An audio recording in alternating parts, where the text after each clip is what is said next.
오늘 하나님께서 우리에게 주시는 귀한 말씀입니다. 봉독해 드립니다. 이에 사도와 장로와 온 교회가 그 중에서 사람들을 택하여 바울과 바나바와 함께 안디옥으로 보내기를 결정하니 곧 형제 중에 인도자인 바사바라 하는 유다와 실라더라.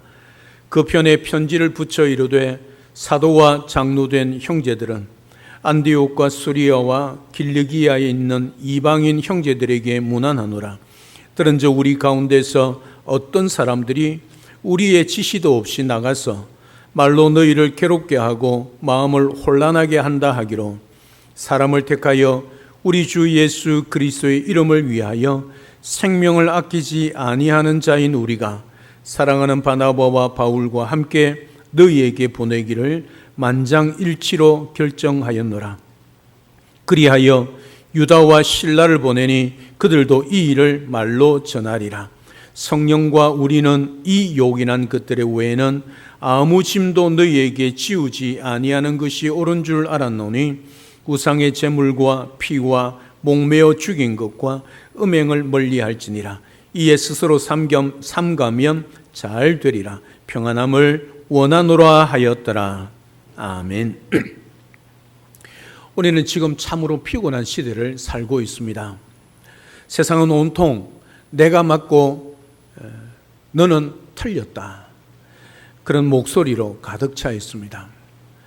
유튜브나 SNS 그 모든 속을 돌아보면 나와 정치적 성향이 같고 내 생각과 비슷한 영상만 끊임없이 추천해주고 그것만 스크롤하며 봅니다. 여러분, 이 현상을 무슨 현상이라고 그러냐면 에코 체인버 현상이라 그렇게 말합니다. 이 에코 체인버는 반향실입니다. 여러분, 가수가 녹음할 때 녹음실에 들어가지 않습니까? 그 녹음실에 들어가면 오로지 자기 소리가 벽에 부딪혀 자기 귀에만 들리게 됩니다. 이게 에코 체인버 현상입니다. 다시 말하면 내가 듣고 싶은 것만 듣는다는 거예요.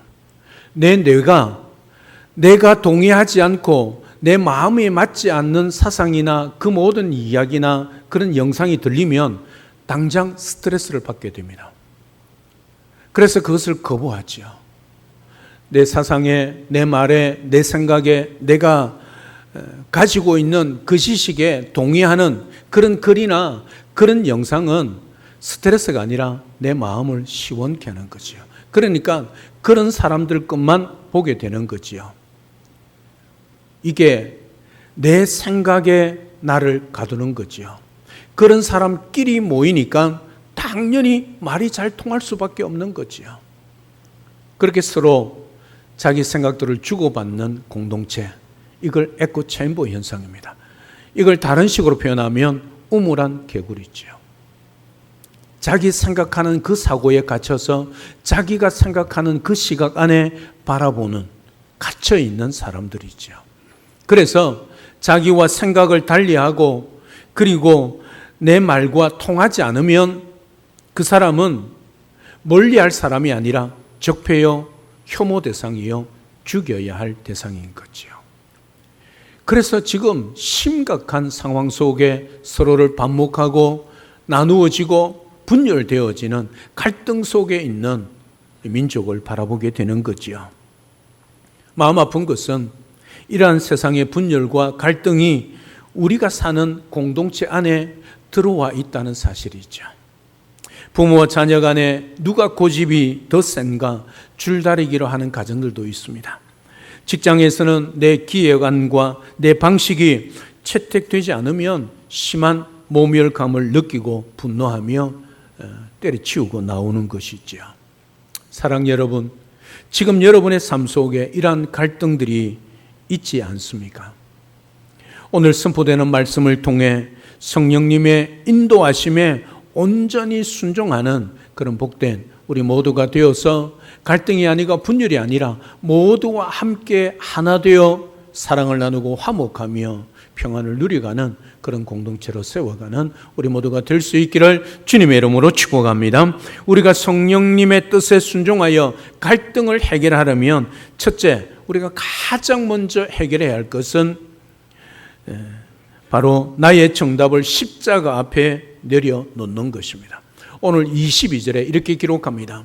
이에 사도와 장로와 온 교회가 그들 중에서 사람을 택하여 바울과 바나바와 함께 안디옥으로 보내기로 가결했다. 그렇게 말씀하고 있습니다. 여기서 가결하다 이 단어를 주목할 필요가 있습니다. 우리는 가결이라 하면 민주주의 방식의 다수결의 투표를 떠올립니다. 자, 초대교회를 이렇게 결정했을 겁니다. 할례를 안 받아도 된다고 생각하는 사람은 손 들어보세요. 과반수가 넘었으니까 가결, 땅땅땅. 이런 정치적 승리나 힘의 논리로 가결했다는 말이 아니란 말이지요. 여기서 가결하다는 이 단어의 원문의 뜻은 좋게 여기다, 기쁘게 받아들이다는 뜻입니다. 그냥 결정한 것이 아니라 그 결정까지 기쁘게 받아들이는 것으로 가결했다. 그렇게 기록하고 있다는 거지요. 비록 내 의견이 채택되지 않았음에도 불구하고 성령 하나님께서 공동체를 통하여 내리신 그 결론을 억지로가 아니라 기쁘게 선하게 받아들였다는 뜻입니다. 여러분, 이것은 정말 큰 차이입니다. 유대인들에게 할례와 율법은 그저 지켜도 되고 안 지켜도 되는 그런 규칙이 아니었습니다. 아브라함 때부터 2000년 동안 생명처럼 지켜온 이스라엘 백성의 선민 그 정체성이었습니다. 그것을 포기하라는 것은 자신들의 신앙적 뼈대를 부수라는 것과 같은 거지요. 그런데 베드로의 간증을 들었습니다. 바울과 바나바의 선교 보고를 들었습니다. 마침내 야고보가 구약 아모스의 그 성경의 구절을 인용하여 결론을 내립니다. 그러자 그 자리에 있던 수많은 유대인 신자들이 자신의 오래된 신념과 경험을 내려놓고 이방 형제들을 품으시는 하나님의 넓은 품을 가결했다는 말입니다. 받아들였다는 말입니다. 그냥 아니라 억지로가 아니라 기쁨으로 받아들였다는 거지요. 내 뜻을 꺾는 그 아픔을 감수할 때 비로소 성령 하나님의 역사가 흘러가게 되는 길이 열린다는 것이지요. 사랑 여러분, 지금 여러분이 생명처럼 붙들고 있는 여러분만의 할례는 무엇입니까? 내가 이만큼 헌신했는데, 내가 부모인데, 내가 직분자인데, 중직자인데, 내가 사회적 지위가 얼만데 하며 남을 굴복시키려고 하는, 아니 남 위에 더 올라서려고 하는 알량한 자존심은 없는지 돌아보셔야 합니다. 십자가의 은혜 앞에서 내 경험과 내 논리를 내려놓는 자가 그리스도인입니다. 질 줄 아는 사람이 진짜 이기는 사람이 있지요. 나의 뜻이 꺾이는 그 아픈 자리가 바로 성령 하나님께서 일하기 시작하는 영광의 자리가 된다는 것을 확실히 믿고 기꺼이 양보의 자리로 나아가서 섬기고 화평을 이루고 평안을 이루어가는 복된 우리 모든 성도님들 다 될 수 있기를 우리 주님의 이름으로 축복합니다. 둘째로, 성령 하나님의 뜻은 개인의 직통 계시가 아니라 공동체가 함께 모여 기도하며 말씀으로 조율해가는 과정 속에서 선명하게 드러납니다. 오늘 본문에서 감동적인 구절이 있죠. 28절입니다.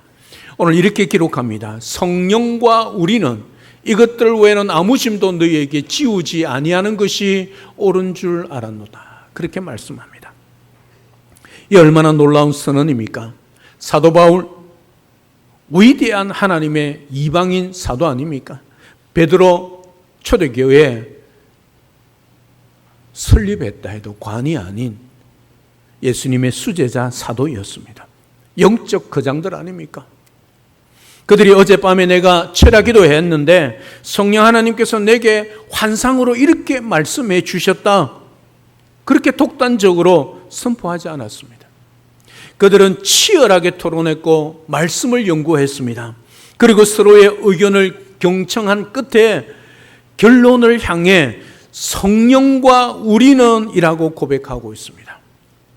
우리가 가결했다, 우리의 의견으로 결정했다 말하고 있지 않습니다. 가장 먼저 성령 하나님께서 이 일을 결정하셨다, 그렇게 말씀하고 있는 겁니다. 성령 하나님은 독불 장군을 통해 일하지 않으십니다. 성령님은 하나님의 말씀이라는 절대적인 기준 아래서 성도들이 함께 모여 회의하고 양보하며 조율해 나가는 그 공동체 과정 자체를 통해 하나님의 뜻을 드러내시는 분입니다. 사랑하는 여러분, 혹시 신앙생활 하면서 내가 기도해 봤는데 이게 하나님의 뜻이야, 그렇게 말하면 공동체의 질서를 무시하는 그런 일들은 없었습니까? 성령 하나님은 질서의 하나님이고 화평의 영이십니다. 내 생각과 달라도 교회, 당회와 재직회와 그리고 구역 모임에서 또 여러 지체들이 함께 기도하며 세운 결정에 순복하는 법을 배워 가시기를 바랍니다. 여러분, 많은 사람들이 이 일에 실패하고 이 일에 잘못합니다. 무슨 회의에 모여서, 공동체가 모여서 회의를 합니다. 갑론을박이 일어나지 않습니까? 이것이 옳다, 저것이 옳다. 어떤 사람은 이렇게 해야 된다, 어떤 사람은 저렇게 해야 된다. 서로 갑론을박을 합니다. 여러분, 그게 회의지요. 그렇게 해야 합니다. 치열하게 말입니다. 때로는 얼굴을 붉히면서 할 수 있지요. 그러나 거기서 끝나야 합니다. 어떤 결정을 내렸든지 간에 그 회의 밖에 나와서 그 감정을 가져가면 사탄의 종이 됩니다. 예를 들어서 A는 피아노를 여기 두자, 오른쪽에 두자 결정을 하자 하는 거지요. 그런데 B는 아니야, 왼쪽에 두어야 한다, 그렇게 결정을 하자고 그럽니다. 그래서 갑론을박, 왜 오른쪽에 두어야 되는지, 왜 왼쪽에 두어야 되는지 서로 토의를 합니다. 심지어 성격 급한 사람은 얼굴을 붉혀가면서 큰 소리로 하겠지요. 그런데 왜 오른쪽에 두어야 하는가? 찬양대가 있기 때문에. 그래서 결론을 났습니다. 6대4로 결론이 났습니다. 그래서 피아노를 어디에 두는 거요? 오른쪽 두기로 결정을 했습니다. 그러면 어떻게 됩니까? 오른쪽 두는 것으로 함께 기쁘게 받아들여야 되지요. 그런데 많은 사람들은 뭐라고 그러냐면 나는 왼쪽에 두자고 반대했다는 거예요. 여러분, 그게 사탄의 종입니다. 그게 분열시키는 자들입니다. 여러분, 회의할 때는 치열하게 회의해야 됩니다. 왜 이것이 옳은지, 왜 저것이 옳은지 치열하게 회의를 해야 합니다. 맞습니다. 그러나 결정이 되었으면 그 결정을 따라야 합니다. 나와서 나는 왼쪽에 두자고 했다, 반대했다, 그 사람이 분열을 조장시키는 사탄의 종입니다. 여러분, 그렇게 해서는 아니 됩니다. 설령 내가 왼쪽에 두자고 그렇게 치열하게 주장했다 할지라도 결정이 오른쪽에 두게 됐다면 여러분, 따라야 합니다. 이게 공동체를 세워가시는 성령 하나님의 인도하심입니다. 여러분, 이것을 배우십시오. 많은 사람들이 회의하고 나서 왜 더 갈라지고 분열되어지고 다투는 줄 아십니까? 그 결정에 나는 반대했다는 거예요. 그래서 내 기분이 나쁘다는 거예요. 그래서 밖에 나와서 6명이 아닌 4사람을 모아서 작당을 하는 거예요. 우리는 반대했지 않느냐? 반대한 세력들을 모아가는 거예요. 이게 분열의 영입니다. 이거 사탄이 하는 것입니다. 여러분, 교회 안에서 회의는 치열하게 해야 됩니다. 무엇이 옳은지, 무엇이 그런지 성령 하나님의 인도하심을 받고 치열하게 서로 의견을 나누고 공동체 회의를 해야 합니다. 그러나 결론이 났다면 여러분, 기쁘게 받아들이십시오. 밖에 나와서 나 반대했다, 그 사람 하나님이 가장 싫어하는 사람 중에 한 사람입니다. 마귀가 가장 좋아합니다. 그런 사람 심령 속에 가룟 유다에게 훅 들어온 것처럼 훅 들어와서 사탄이 뭐라고 그럽니까? 분열의 조장을 합니다. 끼리끼리 모이는 거지요. 반대한 사람들을 모읍니다. 그리고 세력을 확장해 갑니다. 그리고 자기 소리를 높이지요. 여러분, 이거 망하는 길입니다. 교회 공동체 안에 모든 결정은 우리가 합니다. 우리가 합니다. 근데 오늘 누가는 뭐라고 기록합니까? 28절에 성령과 우리는. 여러분, 그 결정은 우리가 하지만 그 뜻은 하나님의 뜻이란 것을 분명히 말씀하고 있다는 사실이죠.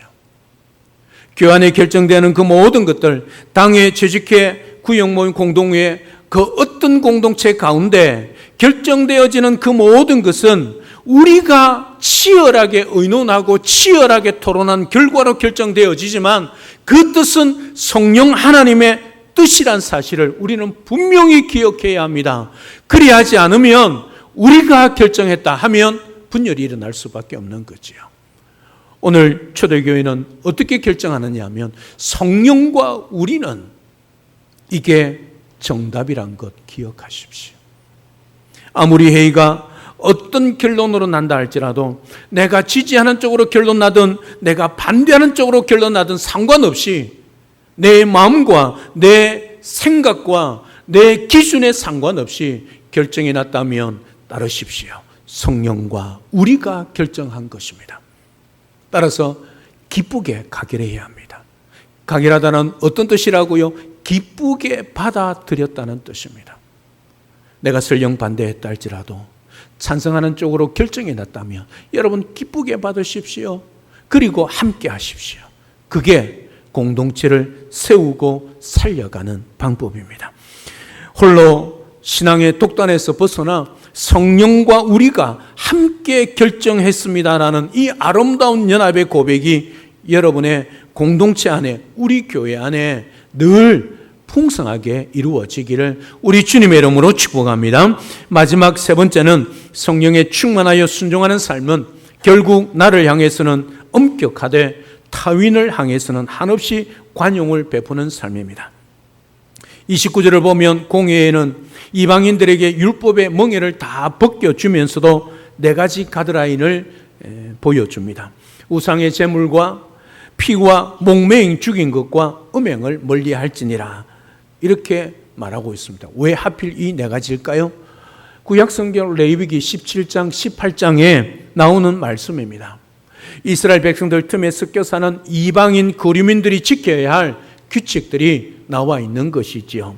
그 가운데 네 가지를 요약해서 사도들이, 초대교회 공회들이 그렇게 결정해서 보내고 있다는 것이지요. 예루살렘 교회 지도자들은 이방인에게 구원받기 위해 이 네 가지를 지키라고 한 것이 아니란 것 지난주에 말씀드리지 않았습니까? 구원은 오직 예수 그리스도를 믿는 믿음으로만 가능합니다. 이것이 본질입니다. 하지만 평생토록 율법을 지키며 살아온 유대 성도들과 함께 교제하기 위해서는 유대인들이 극도로 흠모하는 우상제물과 핏째 먹는 습관처럼 그것은 제발 피해달라는 사랑의 호소지요. 비본질적인 배려입니다. 이방인 신자들의 자유, 권리를 존중하고 인정하면서도 유대인 신자들의 양심과 그 전통이 상처받지 않도록 지혜로운 양보의 선을 그어주는 것이지요. 예루살렘의 율법주의자들은 이방인에게 할례란 훌라후프 안으로 넘어오라고 강조합니다. 그러나 성령의 인도하심을 받은 사도들은 그 은혜의 복음으로 그 무거운 짐을 다 벗겨 주었습니다. 그리고 서로 다치지 않게 안을 수 있는 최소한의 사랑의 울타리 네 가지를 지키게 한 것이지요. 사랑 여러분, 교회 안에도 본질 아닌 비본질적인 것들로 목숨을 걸고 싸우는 그런 일들이 있습니다. 전에 한번 예화 드렸지요. 미국의 교회에 오른발 교회와 왼발 교회가 있다는 것. 여러분 기억하시나요? 여러분 애찬식을 하면서 발을 씻습니다. 발을 씻겨주는데 오른발을 먼저 씻겨줘야 된다 하는 파와 아니다 왼발을 먼저 씻겨줘야 하는 파가 나뉜 거지요. 목사님이 성도들의 발을, 장로님들이 성도의 발을 씻기는데 오른발을 먼저 씻게 되는가 왼발을 먼저 씻게 되는가, 이것 때문에 싸워서 교회가 분리되어서 이쪽에는 오른발 교회, 그러면 언제요? 오른발을 먼저 씻기는 교회. 여기는 뭐예요? 언제나 왼발을 먼저 씻기는 교회. 여러분, 이게 진리입니까? 오른발을 먼저 씻기든 왼발을 먼저 씻기든 뭔 상관입니까? 저 왼손잡이입니다. 왼손잡이면 당연히 어떤 발을 먼저 잡을까요? 왼발을 먼저 잡을 수밖에 없습니다. 오른손잡이는 어떻게 해요? 오른발을 잡을 수 있습니다. 그죠? 아니야, 나는 뭐 그런 거 생각 없어. 그냥 보이는 대로 잡아. 그럴 수 있지 않습니까? 왜 비본질적인 그것을 가지고 생명을 거는 것처럼 다투고 나누어지는가 하는 거지요. 물론 합력하여 선을 이루어 가시는 하나님이십니다. 그래서 오른발 교회도 생기고 왼발 교회도 생깁니다. 그러나 그 과정 속에 적어도 비본질적인 것에 양보하고 배려하는 마음만 있었다면 그런 다툼과 나누어짐은 없었을 것입니다. 오늘 우리 가운데 이런 정죄의 손가락을 내려놓고 상대의 짐을 벗겨주는, 그리고 배려하고 관용해 넓은 마음을 가지는 그런 은혜의 사람, 우리 영동중앙교회 성도들이 되면 좋겠습니다.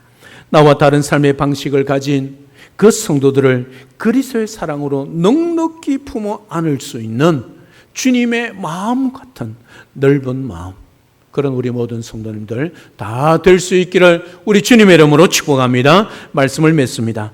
이처럼 내 고집을 내려놓고 공동체를 존중하며 비본질적인 것에 관용을 베풀기로 한 예루살렘 교회 편지가 이방 교회 안디옥에 전달되었을 때, 오늘 본문은 아니지만 그 뒤에 나오는 31절에 보면 이렇게 기록합니다.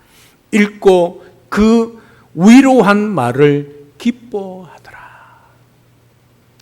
얼마나 이방인 안디옥 교회 성도들이 이것 때문에 고민했는가를 알 수 있는 거지요.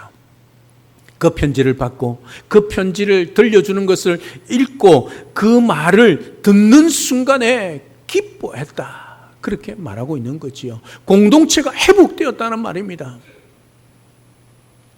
수막히는 갈등과 분열의 먹구름이 그치고 성령께서 주시는 깊은 위로와 벅찬 기쁨이 온 교회, 안디옥 교회, 그 지역 교회에 감싸 안았다는 거지요. 이것이 바로 우리가 내 뜻을 꺾고 내 고집을 꺾고 성령 하나님의 뜻에 순종할 때 주어지는 하늘의 상급이고 기쁨입니다. 여러분, 참된 위로와 기쁨은 어디로부터 온다고요? 평안은 어디로부터 온다고요? 하늘로부터, 우리 주님으로부터 오기 때문이죠. 사랑 여러분, 사람은 자기가 깨어진 만큼만 성령의 빛을 뿜어낼 수 있습니다. 무슨 말이냐면 내 자존심에 내 자아의 옥합이 깨어져야 합니다.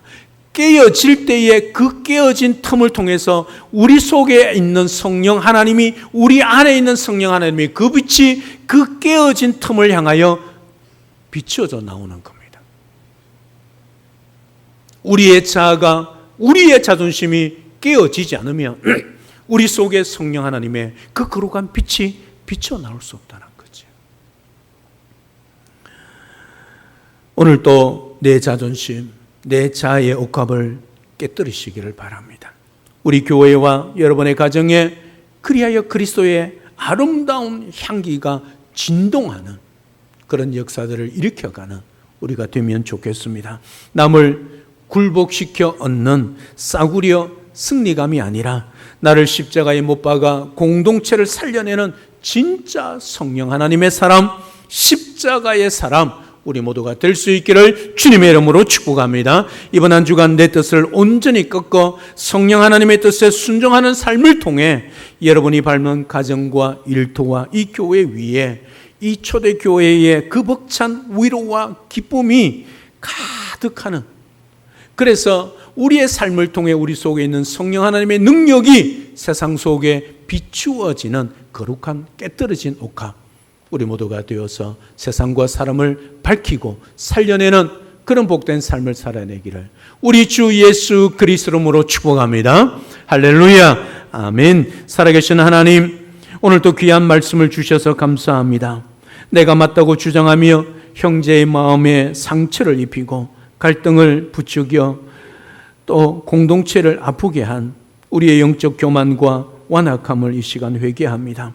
예루살렘 공의의 성도들이 자신의 천금 같은 고집을 꺾고 성령 하나님의 인도하심 앞에 순복했을 때 그것처럼 우리도 우리의 뜻을 내려놓고 공동체를 향한, 우리를 향한 성령 하나님의 뜻에 기꺼이 순종하는 삶을 살아갈 수 있도록 인도하여 주옵소서.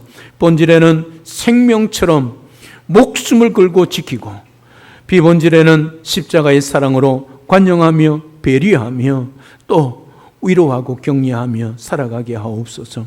그리하여 우리 교회가 세상의 논리를 깨뜨리고 다름을 넘어 그리스도 안에서 하나됨의 기쁨을 누리는 거룩한 영적 가족이 되게 하여 주옵소서. 이제 우리의 삶의 현장으로 나아갑니다. 입술을 닫고 귀를 열게 하시고 내 뜻보다 성령 하나님과 우리의 뜻을 먼저 구하는 지혜를 허락하여 주셔서 아름다운 공동체를 세워가며 또 우리의 삶을 통해 우리 속에 우리의 자아와 우리의 자존심이 깨뜨려진 옥합이 되어 우리의 깨어진 그 사이로 성령 하나님의 능력과 거룩한 빛이 세상 사람들에게 비추어져 그들도 예수 그리스도를 알고 깨닫고 믿고 주께로 돌아오는 역사들이 우리의 삶을 통하여 일어나도록 역사하여 주시옵소서. 예수님의 이름으로 기도드립니다. 아멘.